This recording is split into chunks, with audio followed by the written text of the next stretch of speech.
Hello student, welcome back to my channel Aakash lecture. Student, अगर आप हिंदी का पेपर देने गए और हिंदी के पेपर में अगर आप लोगों को कुछ भी नहीं आ रहा तो हिंदी के पेपर को आप कैसे पास करोगे। मेरे प्यारों चो आज की इस वीडियो में यही बताने वाला हूं कि हिंदी के पेपर को आप कैसे पास करोगे। अगर आपकी तैयारी मेरे प्यारों चो 0% है, अभी तक किसी कारणवश अगर आप तैयारी नहीं कर पाए और डायरेक्ट आप एग्जाम हॉल में चले गए हो, तो एग्जाम हॉल में जाने के बाद जैसे ही हिंदी का पेपर आपके सामने आया, आपको उसमें से कुछ भी नहीं आ रहा है, तो आप हिंदी के पेपर को कैसे पास कर पाओगे। और यह पेपर 100 नंबर का है, तो 100 में मेरे प्यारों को कम से कम आप 70 से लेकर 75 नंबर कैसे लाओगे, आज की इस वीडियो में यही बताने वाला हूं।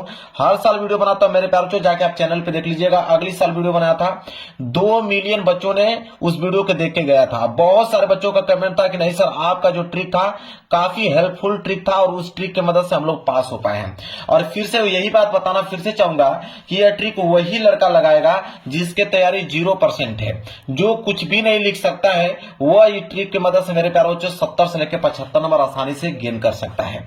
मेरे प्यारों से चाहे आप क्लास 10th में हो चाहे आप क्लास 12th में हो, दोनों विद्यार्थियों के लिए यह वीडियो सबसे ज्यादा इंपॉर्टेंट है। और यह पेपर है मेरे पास, देख पा रहे 2026 का, वो भी सामान्य हिंदी का पेपर है, क्लास 12th का पेपर है। और क्लास 12th के पेपर को मैं यहाँ पे खुद बोर्ड एग्जाम की कॉपी पे सॉल्व करके दिखाने वाला हूं, पूरा का पूरा क्वेश्चन, बिना कुछ पढ़े बिना कुछ याद किए, केवल व केवल ट्रिक से।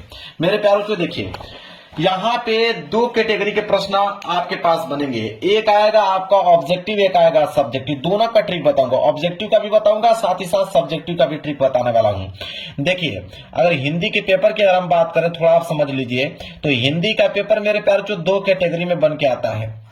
2 कैटेगरी में बन के आता है, एक आता है आपका सब्जेक्टिव और एक आता है आपका ऑब्जेक्टिव प्रश्न। तो पहले हम ऑब्जेक्टिव प्रश्न देख लेते हैं, इसके बाद हम सब्जेक्टिव प्रश्न पर जिक्र करेंगे। तो देखिए, सबसे पहले ऑब्जेक्टिव क्वेश्चन को बोलते हैं हम लोग MCQ question, multiple choice question. इसका ट्रिक क्या होता है उसको ध्यान से आपको समझना है। रूल नंबर फर्स्ट क्या कहता है मेरे प्यारों, और यह जो है जेन्युइन ट्रिक है मेरे प्यारों, 100% यह ट्रिक मेरे प्यारों आपके एग्जाम में काम करेगा। कह रहा है पहला ट्रिक ये है मेरे प्यारे बच्चों कि आपके पास 4 ऑप्शन रहेंगे, ए और ऑप्शन बी और ऑप्शन सी और ऑप्शन डी, और इन्हीं चारों ऑप्शनों में से कोई ना कोई एक ऑप्शन सही होगा। तो रूल नंबर फर्स्ट ये कहता है कि अगर इन चारों ऑप्शनों में से कोई भी अगर ऑप्शन आपको दिखे कि इनमें से सभी चारों ऑप्शनों में से कोई भी एक ऑप्शन आपको दिखे कि इनमें से सभी, तो आप यकीन मान के चलिए कि वही वाला ऑप्शन बिल्कुल आप लोगों का करेक्ट होगा। अगर इन चारों ऑप्शनों में से कोई एक ऑप्शन इनमें से सभी दिख गया, तो मेरे प्यारों जो 95% आप इसको करेक्ट मान के चलिए कि वो वाला ऑप्शन आपका बिल्कुल करेक्ट आंसर होगा। इसके बाद देखिए रूल नंबर सेकंड मेरे प्यारों, रूल नंबर सेकंड क्या कहता है कि अगर इन चारों ऑप्शनों में से अगर कोई भी ऑप्शन आपको दिखे कि इनमें से कोई नहीं, अगर इन चारों ऑप्शनों में से कोई भी एक ऑप्शन दिखे कि इनमें से कोई नहीं, तो मेरे प्यारों आपको पूरा का पूरा उसी वाले ऑप्शन पे क्लिक करके आना है। ये भी आपका 95% बिल्कुल करेक्ट है कि वो वाला ऑप्शन बिल्कुल सही होगा। ये रूल नंबर सेकेंड है। रूल नंबर थर्ड ये कहता है मेरे प्यारों कि अगर इन चारों ऑप्शनों में से कोई ऑप्शन अगर ये दिखे कि ए व 2, मतलब पहला और दूसरा ऑप्शन दोनों सही हैं, ठीक है, तो इस वाले ऑप्शन पे आप लोगों को क्लिक करना है। या तो इसमें से एक प्रश्न और बनता है कि पहला वह ऑप्शन तीसरा यह सही है, तो मेरे प्यारों ये वाला ऑप्शन पे आप लोगों को क्लिक करके जाना है। अगर इन चारों ऑप्शनों में से जो ट्रिक बता रहा हूं, अगर इन चारों ऑप्शनों में से कोई भी इस प्रकार का ऑप्शन दिखे, तो उस वाले ऑप्शन पे आप लोगों को क्लिक करके आना है। और मेरे प्यारे बच्चों एक चौथा ट्रिक आप लोगों को बताता हूं कि अलग टाइप के क्वेश्चन, ठीक है, अगर अलग टाइप के मेरे प्यारे कोई ऑप्शन दिखे, अलग टाइप के, अगर इन चारों ऑप्शनों में से कोई ऑप्शन अगर आपको अलग टाइप दिखे, समझ रहे हैं, तो आपको अलग टाइप का जो भी ऑप्शन दिख रहा होगा उस वाले ऑप्शन पे आप लोगों को क्लिक करके आना है। अब मेरे प्यारों से जो ट्रिक बताने वाला हूं, रूल नंबर 5, यह सबसे इंपॉर्टेंट ट्रिक है और यह ट्रिक मेरे प्यारे बच्चों हर एक ऑप्शन पे लागू होगा। वो यह है कि अगर चारों ऑप्शन अलग आ जाए, ऑप्शन ए अलग हो, ऑप्शन बी अलग हो, ऑप्शन सी अलग हो, ऑप्शन डी अलग हो, अगर चारों के चारों ऑप्शन अलग हो और इनमें से कुछ भी ऑप्शन न रहे, तब क्या करेंगे हम, तब वहां पे मेरे प्यारों हम लोग लगाएंगे तुक्का वाला ट्रिक। क्या लगाएंगे, तुक्का का ट्रिक लगाएंगे। और तुक्का वाला ट्रिक ये कहता है मेरे प्यारे बच्चों कि या तो ऑप्शन ए पे लगाइए या तो ऑप्शन सी पे लगाइए मेरे प्यारे बच्चों, ऑप्शन ए और ऑप्शन सी। अब यहीं पे मेरे प्यारे बच्चों दिमाग आपको लगाना है। यहाँ पे क्लास 10th वालों के लिए अलग ट्रिक हो जाती है और क्लास 12th वालों के लिए अलग ट्रिक हो जाती है।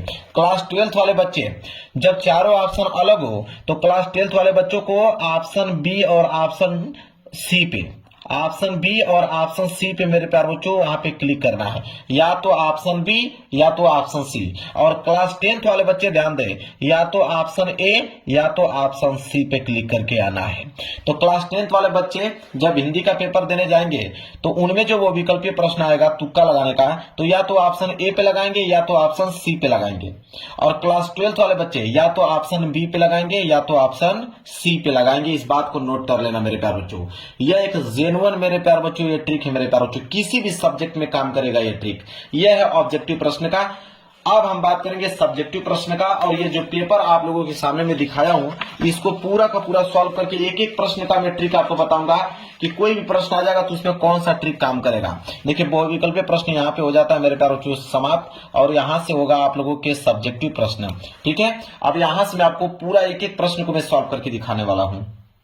चलिए मेरे प्यारे बच्चों देखिए, प्रश्न तीसरा अगर आपको करना है तो करने का तरीका समझ लीजिए कि किस प्रकार लिखोगे कि एग्जामिनर को मालूम चले कि बिल्कुल करेक्ट लिखा है। तो तीसरा प्रश्न अगर आपको करना है तो मेरे प्यारे बच्चों आपको हेडिंग डालनी पड़ेगी। हेडिंग में आपका रहेगा प्रश्न उत्तर संख्या तीसरा। ठीक है, अगर तीसरा प्रश्न कर रहे हो तो आप लिखोगे मेरे प्यारे बच्चों कि प्रश्न उत्तर संख्या तीसरा। हेडिंग आपकी बिल्कुल सही सही होनी चाहिए और अच्छी राइटिंग में होनी चाहिए। तो प्रश्न उत्तर संख्या तीसरा मैंने यहां पे डाल दिया, ध्यान दीजिएगा। अब इसमें मेरे प्यारे बच्चों आपको करना है कि स्केल की सहायता से इसके नीचे आप लोगों को कर देना है अंडरलाइनिंग। हर एक प्रश्न का ट्रिक बताऊंगा मेरे प्यारे बच्चों, कोई भी प्रश्न छोड़ने वाला नहीं, इस बात को आप नोट कर लीजिए। अब यहाँ पे स्केल की सहायता से अंडरलाइन आपने कर लिया। तीसरा प्रश्न यह है कि दिए गए गद्यांश पर आधारित निम्नलिखित प्रश्न के उत्तर दीजिए। अब ये गद्यांश 10 नंबर का है और क्लास 10th वाले बच्चे आप में गद्यांश 6 नंबर का रहेगा। और गद्यांश का जो मैं ट्रिक बताऊंगा वो दोनों में काम करेगा, चाहे आप क्लास 10th का गद्यांश सॉल्व कर रहे हो चाहे आप क्लास 12th का गद्यांश सॉल्व कर रहे हो, दोनों में ये ट्रिक काम करेगा मेरे प्यारे बच्चों, क्योंकि गद्यांश सॉल्व करने का एक ही तरीका होता है। कौन सा, समझिए। अब मेरे प्यारे बच्चों इसमें दो गद्यांश दिया है, या तो आप ऊपर वाला कर लीजिए, ऊपर वाला नहीं करना चाहते हैं तो अथवा करके दिया है नीचे वाला कर लीजिए। अब दोनों में से कोई एक ही आपको सॉल्व करना है। अब आप पे डिपेंड करता है कि ऊपर वाला सॉल्व करना चाहते हैं या नीचे वाला। अगर ऊपर वाला सॉल्व करना चाहते हैं तो उसके लिए आपको संकेत लिखना पड़ेगा, चाहे ऊपर वाला कर रहे हो चाहे नीचे वाला, संकेत दोनों में कंपलसरी है। अब बहुत सारे बच्चों के दिमाग में आएगा कि संकेत क्या होता है, समझिए। संकेत लिखना काफी कंपलसरी मेरे प्यारे बच्चों। संकेत कैसे लिखा जाता है उसको समझिए। संकेत लिखकर इसके नीचे अंडरलाइन कर देना, ये हेडिंग हो गया। संकेत लिखने का तरीका ये होता है मेरे प्यारे बच्चों, जैसे मान के चलिए कि यह वाला गद्यांश आप कर रहे हो तो संकेत लिखने का यह तरीका है कि शुरू के कुछ लाइन लिखो, जैसे मातृभूमि पर निवास, यहां तक लिख लिया। इसके बाद डॉट डॉट डॉट करते जाइए, लास्ट लाइन क्या है, पुत्र है, उसको लिखना है, जैसे मैं भी लिख के दिखाऊंगा भी, और भी ब्लैक पेन से लिखना है, इस बात को ध्यान रखिएगा। तो क्या था, मातृभूमि पर, तो आप लिखिएगा आप लोग कि मातृ भूमि पर निवास, मातृभूमि पर निवास। इसके बाद डॉट डॉट करना और लास्ट की लाइन लिखना है। लास्ट लाइन क्या था कि पुत्र है, लास्ट की लाइन है मेरे प्यारे बच्चों कि पुत्र है, तो पुत्र है, इसके बाद खड़ी पाई। अब इससे एग्जामिनर को मालूम चल जाएगा कि आपने कौन सा गद्यांश किया है, ऊपर वाला किया है या नीचे वाला किया है, संकेत से वो समझ जाएगा। अब यहाँ पे गद्यांश को आपको पढ़ लेना है एक बार अच्छी तरीके से। गद्यांश को पढ़ने के बाद इसके नीचे 5 प्रश्न है। क्लास 10th में 3 प्रश्न रहेगा, ये क्लास 12th का पेपर है, इसमें 5 प्रश्न है। इसमें भी 2 के हिसाब से 6 नंबर मिलता है और इसमें 2 के हिसाब से 10 नंबर मिलता है। तो देखिए 10 नंबर का है क्योंकि क्लास 12th का पेपर है, और क्लास 10th में 6 नंबर का रहेगा क्योंकि उसमें 3 प्रश्न होते हैं। अब 5 प्रश्नों को सॉल्व करना है। पहला है कि पाठ का शीर्षक और लेखक का नाम लिखिए। तो पाठ उसका शीर्षक और लेखक का नाम लिखिए, उसे हम लोग बोलते हैं संदर्भ। जिसमें हम लोग पाठ के शीर्षक और लेखक का नाम बताते हैं, उसे हम लोग क्या बोलते हैं मेरे प्यारे बच्चों, संदर्भ बोलते हैं। मतलब संदर्भ लिखने का बात कहा हुआ है, और संदर्भ दोनों में सेम ही होता है। लिखने का तरीका समझिए। तो आप पहला वाला प्रश्न कर रहे हो तो आप यहाँ पे पहला डालोगे, याद रहे एक लाइन का गैप छोड़कर। पहला वाला क्या है प्रश्न आपका, कि आपको संदर्भ लिखना है। तो संदर्भ लिखना है तो सबसे पहले आप हेडिंग डालोगे संदर्भ का। ये आपने हेडिंग डालिया, स्केल की सहायता से इसके नीचे आप अंडरलाइन कर दीजिएगा। संदर्भ लिखने का तरीका क्या होता है मेरे प्यारे, उसको समझ लीजिए आप लोग। सबसे पहले लिखोगे कि प्रस्तुत गद्यांश, लिखोगे कि प्रस्तुत गद्यांश। ये आप नोट कर लो, चाहे आप क्लास 10th में हो चाहे 12th में हो। लिखोगे कि प्रस्तुत गद्यांश हमारी पाठ्य पुस्तक, क्योंकि गद्यांश सॉल्व करो तो गद्यांश लिखोगे कि प्रस्तुत गद्यांश हमारी पाठ्य पुस्तक, प्रस्तुत गद्यांश हमारी पाठ्य पुस्तक। अब हिंदी है तो आप हिंदी को ब्लैक पेन से लिखिएगा, सिंगल इन्वर्टेड कमा अंदर उसको क्लोज कर दीजिएगा, तो ऐसे लिखिएगा हिंदी प्रस्तुत गद्यांश हमारी पाठ्य पुस्तक हिंदी के। अब ये आपका गद्यांश है तो गदखंड से लिया गया होगा, तो आप गदखंड लिखेगा, वो भी ब्लैक पेन से, कि प्रस्तुत गद्यांश हमारी पाठ्य पुस्तक हिंदी के गदखंड, हिंदी के गदखंड में संकलित, गदखंड में संकलित, गदखंड में संकलित। अब चैप्टर का नाम लिखना है। तो ये जो मेरे प्यार बच्चों लिया गया है, आप देखिए जैसे यहाँ पे देखिए, जब इस गद्यांश को पढ़ोगे तो यहाँ पे राष्ट्र की बात किया गया है, ऊपर भी राष्ट्र की बात किया गया है, यहाँ पे भी राष्ट्र का प्रयोग किया गया है, यहाँ पे स्वरूप का प्रयोग किया गया है। तो आप समझ जाएंगे कि यह राष्ट्र का स्वरूप चैप्टर से लिया गया है। किस चैप्टर से लिया गया है, राष्ट्र के स्वरूप चैप्टर से। और न मालूम चले तब कौन सा ट्रिक लगाओगे, अभी मैं बताता हूं। तो आप लिखोगे राष्ट्र के, राष्ट्र का स्वरूप है ना, तो राष्ट्र का स्वरूप नामक पाठ से लिया गया है। अब जिस बच्चे को पाठ का नाम नहीं मालूम है कि यह राष्ट्र का स्वरूप चैप्टर से लिया गया है, तब क्या करोगे, तो मेरे प्यारे बच्चों आपकी किताब में ध्यान से समझिएगा, इसको समझने का प्रयास कीजिए। आपकी किताब में किसी भी चैप्टर का, वो भी गद्यांश का, गद्यांश का किसी भी चैप्टर का नाम मालूम है मेरे प्यारे बच्चों, वहां पे आप उस चैप्टर का नाम लिख सकते हो, कोई दिक्कत नहीं, नंबर आपको मिल जाएगा। किसी भी चैप्टर का नाम मालूम है यहाँ पे लिख के चले आइएगा। तो राष्ट्र का स्वरूप नामक पाठ से लिया गया है। जिनको मालूम होगा तो लिख देंगे, जिनको नहीं मालूम होगा वो किसी भी चैप्टर का नाम लिख सकते हैं। तो संकलित राष्ट्र का स्वरूप नामक पाठ से लिया गया है, नामक पाठ से लिया गया है, लिया गया है, खड़ी पाई, लिया गया है, जिसके लेखक, जिसके लेखक। अब लेखक का नाम लिखना, किसके लेखक कौन है, तो हमको मालूम है कि राष्ट्र के स्वरूप चैप्टर के लेखक हैं डॉक्टर वासुदेव शरण अग्रवाल। और जिनको नहीं मालूम होगा वो किसी भी लेखक का नाम यहाँ पे लिख सकते हैं, कोई दिक्कत नहीं है। तो हमको तो मालूम है कि कौन है, डॉक्टर वासुदेव, डॉक्टर वासुदेव शरण अग्रवाल जी, डॉक्टर वासुदेव शरण अग्रवाल, ये इनके लेखक हैं। अगर आपको नहीं मालूम है तो आप किसी भी लेखक का नाम यहाँ पे लिख लीजिएगा, अग्रवाल जी है। अब मेरे प्यारों को आपको बताता हूं कि ये संदर्भ बिल्कुल हो गया कंप्लीट। संदर्भ इसी तरह लिखना है, ठीक है। लिखने का ट्रिक आपको समझ में आ गया। चैप्टर का नाम नहीं मालूम है, किसी भी चैप्टर का नाम लिख दो। लेखक का नाम नहीं मालूम है, किसी भी लेखक का नाम लिख दो, आपको नंबर मिलेगा, 100% नंबर आपको मिलेगा मेरे प्यारे बच्चों। लिखने का तरीका यही होना चाहिए, आपको बता देता हूं। क्लियर है। अब इसका एक लाइन का गैप छोड़कर आप दूसरे प्रश्न का यहाँ पे जवाब देंगे। अब दूसरा प्रश्न मेरे प्यारे बच्चों क्या है, देखिए दूसरा प्रश्न यह है कि राष्ट्र की कल्पना कब असंभव है। अब मेरे प्यारे बच्चों यहाँ पे इसका मिल जाएगा, देखिए राष्ट्र की कल्पना असंभव है। कब असंभव है, कि पृथ्वी हो और मनुष्य न हो तो राष्ट्र की कल्पना असंभव है। यही वाली लाइन यहाँ पे आप लोगों को छाप देना है। मतलब जो जो प्रश्न, आप तीसरा भी प्रश्न दिया कि पृथ्वी और जन दोनों मिलकर क्या करते हैं, ठीक है। तो अब इसका आंसर इसमें से मेरे प्यारों को मिल जाएगा आप लोगों को, जब आप पढ़ोगे तो आराम से आप लोगों को मिल जाएगा। अब बोला है पृथ्वी कब मातृभूमि की संज्ञा प्राप्त करती है। जैसे इसको पढ़ोगे, इसमें से खोजोगे, आपको तुरंत का आंसर मिल जाएगा। मेरे पास समय नहीं है तो मैं ढूंढ कर तुरंत इसका आंसर लिख के दिखा देता अभी आप लोगों को। जैसे मैंने इसका आंसर बताया। मेन चीज है यह वाला रेखांकित अंश की व्याख्या। बाकी ये जितने भी आपको प्रश्न दिखे हैं ये सब इसी पैसेज में से मिल जाते हैं, उसका एक एक लाइन का आंसर होता है, लिख दोगे। मेन होता है इसका कि संदर्भ कैसे लिखोगे और इसका व्याख्या कैसे करोगे। बाकी जितने भी बीच में प्रश्न दिए होते हैं उसका आंसर खुद मिल जाता है पैसेज में से मेरे प्यारे बच्चों। तो रेखांकित अंश की व्याख्या, मान लीजिए पांचवा प्रश्न अगर आप कर रहे हो, इसको मैं कैंसिल कर देता हूं। पांचवा प्रश्न अगर आपको करना है रेखांकित अंश की व्याख्या, तो हेडिंग आप डालोगे रेखांकित अंश की व्याख्या। रेखांकित अंश की व्याख्या, रेखांकित अंश की व्याख्या यहाँ पे हेडिंग आपको डाल देना है मेरे प्यारों। रेखांकित अंश की व्याख्या हल करने का तरीका क्या होता है अगर नहीं आपको आता है तो देखिए, रेखांकित अंश की व्याख्या अगर आप सॉल्व करो तो आप लिखोगे कि लेखक, देखिए ट्रिक समझिए, लिखोगे कि लेखक, यहाँ पे लेखक का नाम लिख दीजिएगा कि लेखक डॉक्टर वासुदेव शरण अग्रवाल जी कहते हैं कि, क्या लिखोगे, कहते हैं कि, कहते हैं कि, क्या कहते हैं कि, समझिए जहां तक अंडरलाइन किया होगा यहां तक अंडरलाइन किया गया इसी की व्याख्या करना। तो आप लिखोगे कि लेखक कहते हैं कि पृथ्वी मातृभूमि की संज्ञा प्राप्त करती है। पृथ्वी माता है और जन सच्चे और अर्थों में पृथ्वी का पुत्र है। अब इसका हमें क्या करना है, व्याख्या करना है। तो मैं आपको ट्रिक बताऊं, बहुत सिंपल ट्रिक है। आप लिखिएगा कि पृथ्वी मातृभूमि की संज्ञा प्राप्त करती है। जो लाइन दिया हुआ है सेम टू सेम वही लाइन आप लोगों को यहाँ पे लिख देना है। लिखने के बाद इस चीज को अपने बारे में कि पृथ्वी मातृभूमि की संज्ञा प्राप्त करती है, अब इसके बारे में आप क्या जानते हो अपने शब्दों में बनाकर अपने शब्दों में इसको व्यक्त कर देना है।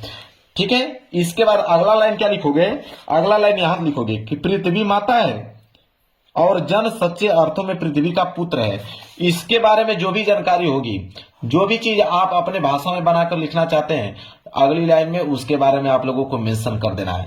मतलब कि अगर 2 लाइन अंडरलाइन किया हुआ है तो उसका व्याख्या कम से कम आपको 5 या 6 लाइन में करना है। 5 या 6 लाइन में अपने शब्दों में लिख दोगे आपको आंसर मिल जाएगा, यकीन मानिए। तो यह हो गया गद्यांश सॉल्व करने का ट्रिक। ठीक है, समय ले रहा हूं लेकिन आपको जेन्युइन ट्रिक बता रहा हूं। ठीक है, गद्यांश सॉल्व कर लोगे कोई दिक्कत नहीं। अब चाहे क्लास 10th में हो चाहे क्लास 12th में, दोनों में गद्यांश आएगा तो यही ट्रिक आप लगाओगे।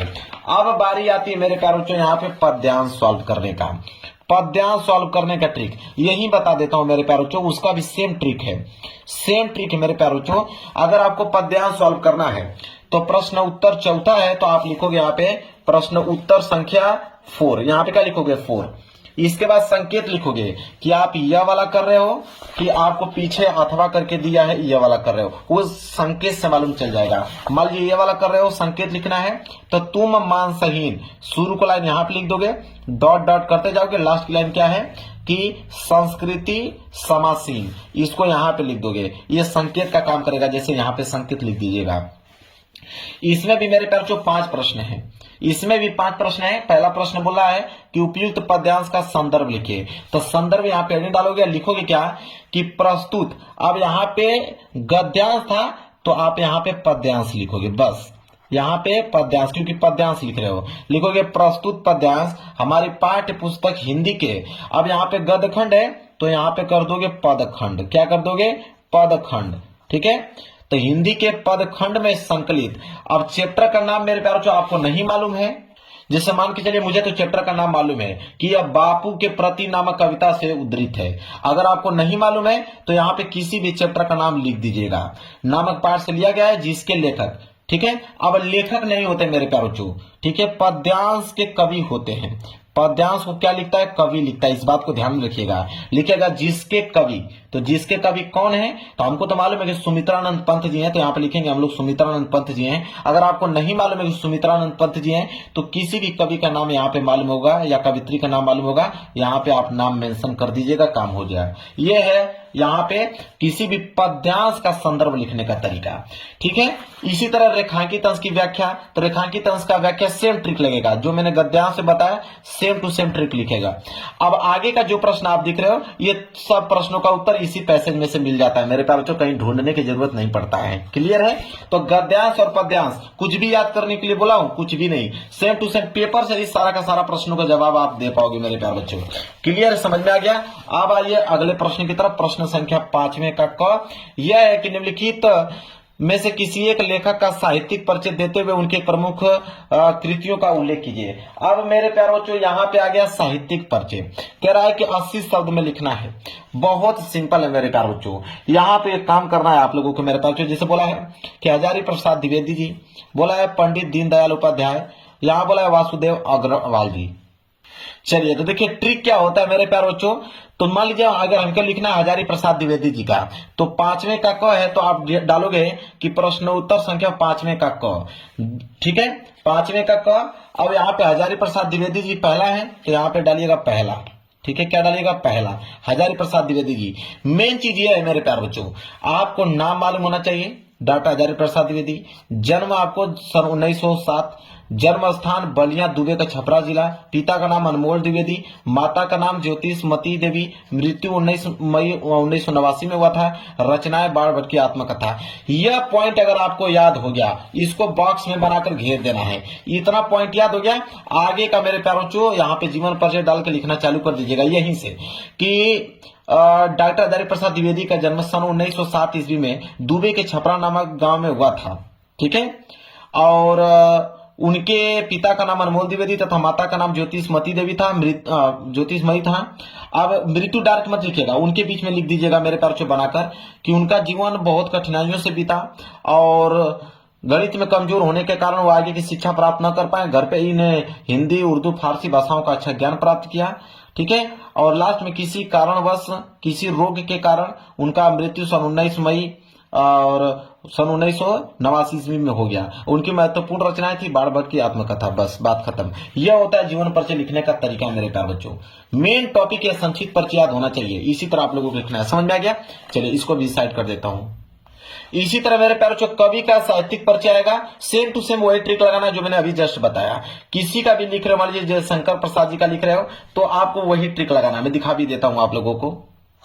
देखिए जयशंकर प्रसाद जी का यही ट्रिक लगाना है, सिर्फ नाम मालूम होना चाहिए। जयशंकर प्रसाद, जन्म 1889, स्थान काशी वाराणसी में, पिता का नाम देवी प्रसाद, माता का नाम मुन्नी देवी और मृत्यु सन 1937, रचना उनके कमैनी लहर झरना। यह 5-7 टॉपिक याद है और इसी में बनाकर आप लोगों को लिख दोगे कि जयशंकर प्रसाद का जन्म सन 1889 ईस्वी में हुआ था। कहां पे हुआ था? वह काशी में हुआ था, वाराणसी नामक स्थान पर। पिता का नाम देवी प्रसाद, माता का नाम मुन्नी देवी था और वह बचपन में ही गणित में कमजोर होने के कारण वो आगे की शिक्षा प्राप्त नहीं कर पाए। उनकी आर्थिक स्थिति बहुत कमजोर हो गई और जितना भी धन उनके पास बचा था उन्होंने उसको बेचकर जितना कर्जा लिया था उन्होंने ऋण को वापस कर दिया और घर पर इन्होंने स्वाध्याय हिंदी, उर्दू, फारसी अच्छी भाषाओं का ज्ञान किया। उन्होंने बहुत सी रचना लिखी जो कि काफी प्रसिद्ध है और क्षय रोग के कारण उनकी मृत्यु सन 1937 ईस्वी में हो गया। उनकी महत्वपूर्ण रचनाएं लहर, कमैनी, झरना इत्यादि महत्वपूर्ण उनकी रचनाएं हैं। समझ में आ गया ट्रिक? आप लोगों को इसी तरह लिखना है।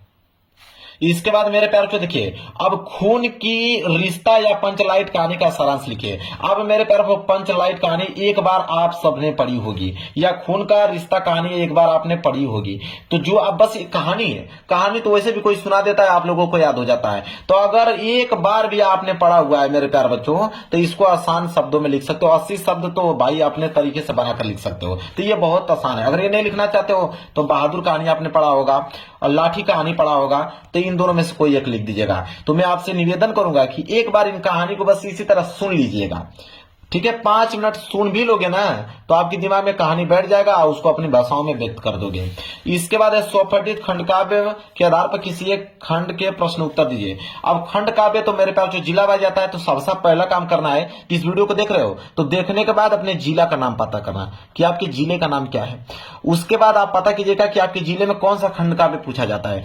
देखिए क्लास 10th में भी खंड काव्य पूछा जाता है और क्लास 12th में भी खंड काव्य पूछा जाता है। जैसे क्लास 12 का ही पेपर है तो खंड काव्य पहली बात जिला अपने नाम पता कीजिएगा। आपके जिला में कौन सा खंड काव्य पूछा जाता है उसको आप पता कीजिएगा। मान लीजिए अगर आपके जिला में मुक्तिज्ञ खंड काव्य पूछा जाता है तो उसको आपको पढ़ लेना है एक बार कि उसके बारे में कौन की कहानी के बारे में किसका चरित्र चित्रण दिया है। जैसे यहाँ बोला है कि मुक्तिज्ञ खंड काव्य के आधार पर गांधी जी का चरित्र चित्रण। अब गांधी जी के बारे में जो भी चीज जानते हो लिखना चालू कर देना। उन्होंने आंदोलन क्या किया, हमारे देश के लिए गांधी जी का क्या योगदान था, यही सारी चीजें बनाकर लिखना है। जैसे ही मेरे प्यारों को 1 या 1.5 पेज में उसको बनाकर अपनी भाषा में व्यक्त कर दोगे, एग्जामिनर खुश होकर आपको 5 नंबर दे देगा। बहुत बड़ी बात नहीं है मेरे प्यारों, इसको सॉल्व करना। चलिए अब मेरे प्यारो बच्चों आ गया खंड ख। अब खंड ख अगर आपको सॉल्व करना है तो आप हेडिंग डालोगे मेरे प्यारो बच्चों यहाँ पे खंड ख। खंड ख हेडिंग डालने के बाद यहाँ पे सिंगल इन्वर्टेड कामा के अंदर और स्केल की सहायता से नीचे अंडरलाइनिंग कर दीजिएगा। अब प्रश्न उत्तर संख्या 8वां है तो आप लिखोगे यहाँ पे कि प्रश्न उत्तर संख्या 8वां। प्रश्न उत्तर संख्या 8वां। अब प्रश्न उत्तर संख्या 8वां का क करने वाले हो तो आप यहां लिखिएगा क। अब क्या है मैं अभी आपको दिखाता हूं, इसका भी ट्रिक समझाता हूं। दिए गए संस्कृत गद्यांशों में से किसी एक का ससंदर्भ सहित हिंदी में अनुवाद कीजिए। चाहे आप क्लास 12th में चाहे 10th में, सब में आता है संस्कृत का गद्यांश। एक ट्रिक बताऊंगा, वही ट्रिक सब में काम करेगी मेरे प्यारों। इस बात को नोट कर लो। देखिए इसमें दो ही चीज होता है, एक आपको संदर्भ लिखना होता है और एक आपको इसका हिंदी अनुवाद लिखना होता है। ठीक है, बस हिंदी अनुवाद लिखना होता है मेरे प्यारों बच्चों। संदर्भ और हिंदी अनुवाद लिखना होता है। संदर्भ इसका इतना आसान होता है ना, आपको क्या ही बताऊं। देखिए यहाँ पे लिखिएगा, आप पहले संकेत लिख लीजिएगा। संकेत, संकेत लिखने का तरीका मैंने आपको बताया कैसे लिखना है मेरे प्यारों बच्चों। शुरू की कुछ लाइन डॉट डॉट करते हुए लास्ट की कुछ लाइन, ये संकेत का काम करेगा। इसके बाद संदर्भ लिखना है तो एक लाइन का गैप छोड़कर आप हेडिंग डालेंगे संदर्भ। संदर्भ किसी भी संस्कृत के गद्यांश का कैसे लिखा जाता है उसको समझिए। आप लिखिएगा मेरे प्यारों बच्चों कि प्रस्तुत गद्यांश, क्या लिखिएगा, क्योंकि संस्कृत का गद्यांश है तो आप लिखिएगा प्रस्तुत गद्यांश। प्रस्तुत गद्यांश हमारी पाठ्य पुस्तक, प्रस्तुत गद्यांश हमारी पाठ्य पुस्तक। अब यहाँ पे संस्कृत लिया गया है, संस्कृत से, तो आप देखिए इंटर में जितने बच्चे होंगे, ठीक है, तो यहाँ पे लिखेंगे चाहे आप इंटर में हो चाहे आप क्लास 10th में हो। तो देखिए इंटर में तो चलता है संस्कृत दिनदर्शिका, तो आप लिखिएगा कि प्रस्तुत गद्यांश हमारी पाठ्य पुस्तक, और हाई स्कूल वाले बच्चे लिखेंगे संस्कृत खंड, ठीक है, और इंटर वाले बच्चे लिखेंगे कि संस्कृत दीर्घदर्शिका, संस्कृत दीर्घदर्शिका के। अब चैप्टर का नाम लिखना है तो किसी भी चैप्टर का नाम लिख लीजिए। जैसे मैं यहां पे लिख देता हूं आत्मज्ञ, ठीक है, आत्मज्ञ एवं सर्वज्ञ, आत्मज्ञ एवं सर्वज्ञ नामक पाठ से लिया गया है। नामक पाठ से उद्धृत है, चाहे नामक पाठ से लिया गया, ऐसे लिख सकते हो, लिया गया है। बस इतना ही आपको मेरे ख्याल से संदर्भ में लिखना होता है और कुछ नहीं। अब हिंदी अनुवाद तो यहाँ पे लिखिएगा आप एक लाइन का गैप छोड़कर हिंदी अनुवाद। हिंदी अनुवाद यहाँ पे मेन हेडिंग हो जाएगी। अब उसका जितना भी संस्कृत में दिया हुआ है इसका आपको हिंदी अनुवाद करना है। अब आपको कुछ भी समझ नहीं आएगा कि इसका मैं अनुवाद क्या करूं, कोई दिक्कत नहीं है। अनुवाद करने के लिए आप संस्कृत का ये गद्यांश देख रहे हो मेरे प्यारे बच्चों, ये संस्कृत का ये वाला गद्यांश है, बीच में से कहीं उठाकर मेरे प्यारे बच्चों, जैसे मान लीजिए यहाँ पे दूसरे शब्दों में यहाँ पूरी लाइन, ये पूरी लाइन देख रहे हो ना, यहां से लेकर, और मैं पीछे और दिखा देता हूं मेरे प्यारे बच्चों, जहां तक दिया है, ठीक है, यहां तक इसका पूरा का पूरा आप लोगों की सेम टू सेम ये वाली चीजें जो है आपको वहां पे छाप देनी है मेरे प्यारे बच्चों हिंदी अनुवाद में।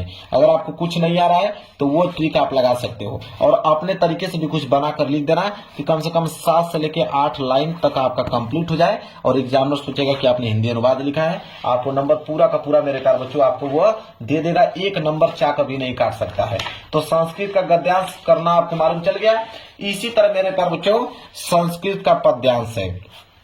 संस्कृत के पद्यांश में भी सिर्फ संदर्भ लिखा जाता है और हिंदी अनुवाद लिखा जाता है और same trick, same to same trick ये भी काम करेगा, सेम टू सेम ट्रिक। बस याद रखें मेरे प्यारे बच्चों आप लोग कि जब इसका संदर्भ लिख रहे हो तो गद्यांश की जगह पे आप इसको कर देना है पद्यांश, ठीक है। गद्यांश की जगह पे आपको क्या कर देना है, पद्यांश कर देना है मेरे प्यारे बच्चों।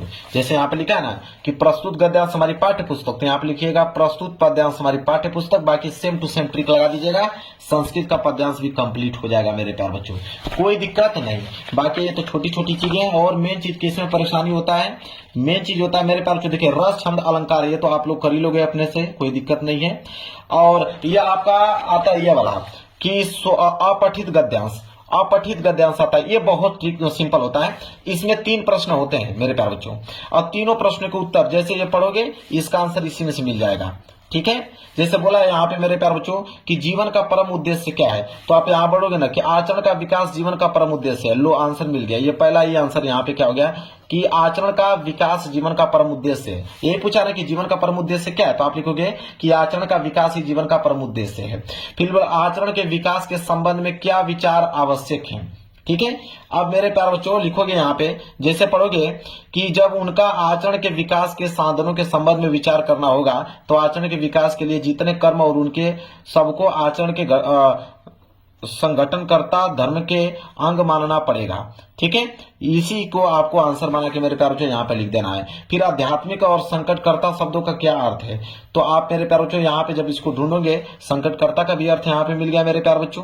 ठीक है। आध्यात्मिक का भी आप लोगों का अर्थ मिल जाएगा। देखिए यहाँ पे लिखा है आध्यात्मिक का अर्थ मिल जाएगा। कि आध्यात्मिक का अर्थ ये होता है कि जीवन में वर्तमान है, मतलब कि जो संसार के संभूत शारीरिक, प्राकृतिक और मानसिक। ठीक है। इस तरह आपको बना कर लिख देना है। तो अपठित गद्यांश में इसका आंसर इसी में से आपको मिल जाना है, कोई दिक्कत नहीं है। बाकी हास्य रस है, चाहे वीर रस है, चाहे श्लेष अलंकार है, चाहे उत्प्रेक्षा अलंकार है, यहाँ पे चाहे सोरठा है, चाहे चौपाई छंद है, ये तो आप लोगों को मैं ट्रिक बता दिया हूं। मेरे चैनल पे जाके देख लीजिएगा कि रस छंद अलंकार लिखने का ट्रिक बाई आकाश लेक्चरर आपको मिल जाएगा तुरंत मेरे प्यारे बच्चों। अब बात करें अगर हम, तो यहाँ पे पत्र लेखन की बात करें, पत्र लेखन बहुत ही ज्यादा सिंपल होता है। मैं इसका ट्रिक आप लोगों को बताता हूं। जैसे मान लीजिए बोला है कि अपने नगर में संक्रामक बीमारियों को रोकथाम के संबंध में स्थानीय निकाय के अधिकारी को एक पत्र लिखिए। ठीक है। देखिए पत्र लेखन सबसे आसान होता है, 6 नंबर फ्री में आपको मिल जाएगा। प्रश्न उत्तर संख्या 13 है, तो आप हेडिंग डालिएगा यहाँ पे प्रश्न उत्तर संख्या 13 लिखिएगा। प्रश्न उत्तर संख्या 13, प्रश्न उत्तर संख्या 13 स्केल की सहायता से अंडरलाइन कर लीजिएगा। अब मेरे प्यारे बच्चों देखिए कैसे लिखोगे। सबसे पहले मेरे प्यारे बच्चों किसको लिख रहे थे, अपने नगर में संक्रामक बीमारियों के रोकथाम के संबंध में स्थानीय निकाय के जो अधिकारी उनको पत्र, तो अधिकारी को पत्र लिख रहे हो तो अधिकारी का एड्रेस आपको लिखना पड़ेगा। ठीक है। यहाँ पे मेरे प्यारे बच्चे सबसे पहले लिखिएगा, मैं बता देता हूं, यहां से स्टार्ट कीजिएगा। सबसे पहले आप लिखिए सेवा में। ठीक है। लिखिए मेरे प्यारे बच्चों यहाँ पे सेवा में। ठीक है। सेवा में लिखने के बाद मेरे प्यारे बच्चों यहाँ पे कमा लगाइएगा। फिर लिखिएगा स्वास्थ्य अधिकारी, उनको लिख रहे हैं ना, तो आप लिखिएगा स्वास्थ्य अधिकारी, सेवा में स्वास्थ्य अधिकारी, फिर कमा लगाइए। फिर लिखिएगा नगर आयुक्त, नगर आयुक्त महोदय जी, नगर युक्त महोदय, फिर कमा लगाइएगा। नगर निगम है ना, तो आप लिखिएगा नगर निगम, क्योंकि नगर निगम के हैं, तो नगर निगम। अब उनका एड्रेस कहां पे भी है, मान लीजिए मेरठ में है तो आप लिखिएगा मेरठ। मेरठ कहां पड़ता है, उत्तर प्रदेश में, तो आप लिखिएगा उत्तर प्रदेश, उत्तर प्रदेश। ये एड्रेस है मेरे प्यारे बच्चों। ठीक है। इसके बाद मेरे प्यारे बच्चों यहाँ पे लिखिएगा डेट, क्या लिखिएगा, दिनांक, कि किस डेट को यहाँ पे लिख रहे हो। दिनांक लिखने के बाद अगली हेडिंग रहेगी विषय, कि किसके बारे में लिख रहे हो मेरे प्यारे बच्चों।